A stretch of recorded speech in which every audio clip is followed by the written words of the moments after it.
Olá, gente, tudo bem? Nós estamos continuando a nossa série Bíblia Todo Dia e nesse vídeo, nesse episódio, nós vamos estudar os capítulos 8 a 10 do livro de Êxodo.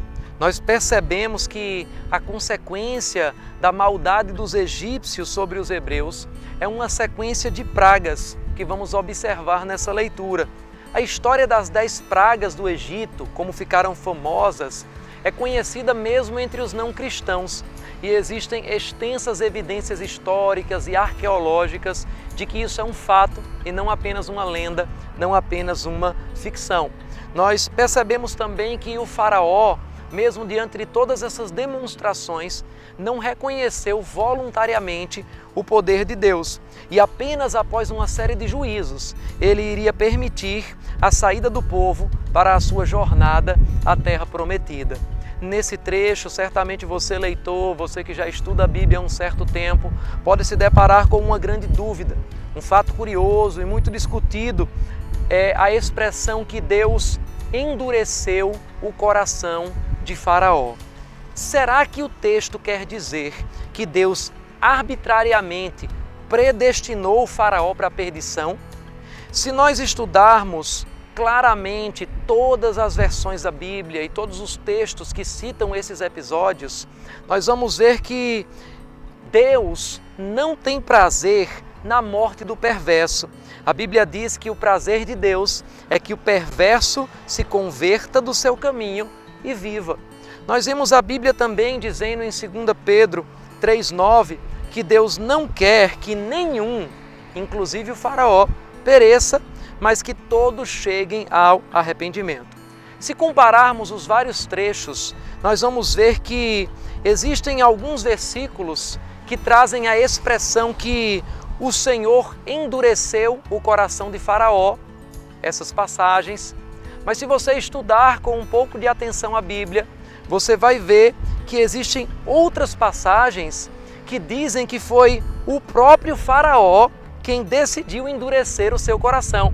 Nesses outros versículos aqui, já existem outras passagens que vão dizer apenas que o coração do Faraó se endureceu nesses textos. Ou seja, não dizendo se foi Deus quem fez esse ato ou se foi o próprio Faraó quem o fez. Qual é a conclusão disso? Se nós somarmos esses 3 grupos de versículos, o contexto geral nos vai trazer uma ideia que Deus, de uma certa forma, ao tolerar o pecado de Faraó, permitiu que ele ficasse cada vez mais obstinado com a sua impiedade. Em outras palavras, você pode perguntar: como é que a misericórdia de Deus vai produzir impiedade na vida de alguém?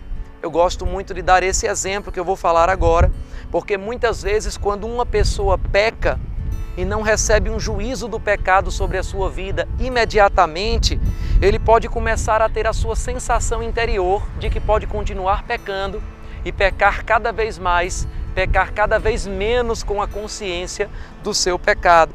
Gosto de dizer também que o mesmo sol que quando reflete sobre uma cera derrete, quando reflete sobre um barro endurece.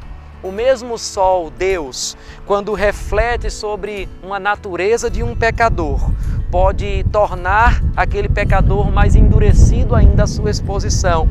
Mas essa mesma natureza, esse mesmo sol, quando reflete sobre nós como cera, como alguém quebrantado, vai fazer com que a gente possa nos derreter, mudar a nossa natureza e responder de uma forma diferente ao Senhor. É um fato curioso também observar como o Faraó, que é uma tipologia do diabo nos dias de hoje, como nós já falamos, libera o povo progressivamente para a adoração. Primeiro, Faraó finalmente diz: eu vou permitir que vocês adorem, mas que vocês adorem aqui no Egito. E é uma tipologia para muitas vezes olharmos para a nossa vida hoje, quando o diabo pode chegar a dizer: olha, você pode até ser um cristão, mas você deve continuar vivendo no mundo, continuar vivendo no meio do mundo e nos princípios e valores do mundo. Mas na frente ele cede um pouco mais e ele diz: vou deixar que vocês adorem, mas a família de vocês vai ficar no Egito.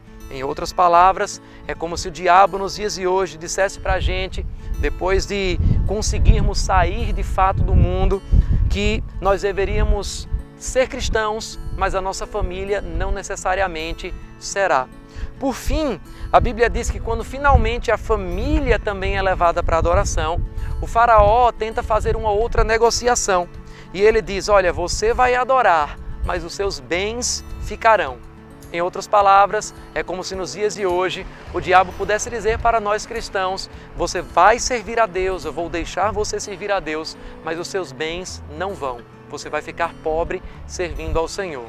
A resposta de Moisés é muito interessante quando ele diz que nós vamos adorar a Deus e nem uma unha ficará, nenhuma unha vai ficar. Até os nossos bens, até os nossos recursos materiais vão adorar ao Senhor.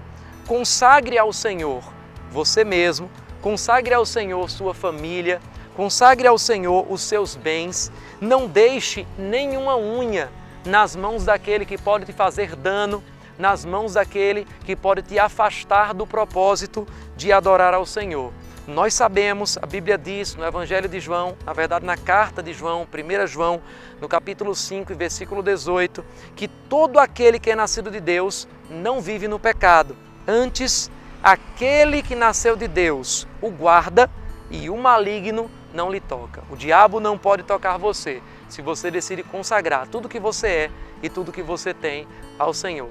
Deixa os teus comentários aqui, aquilo que mais te marcou. Se você ainda ficou com dúvida em alguma coisa, vamos responder as suas dúvidas. Curte, se inscreve no canal, compartilha e usa a nossa hashtag Bíblia Todo Dia. Até o próximo vídeo, onde a gente vai falar dos capítulos 11 a 13 do livro de Êxodo.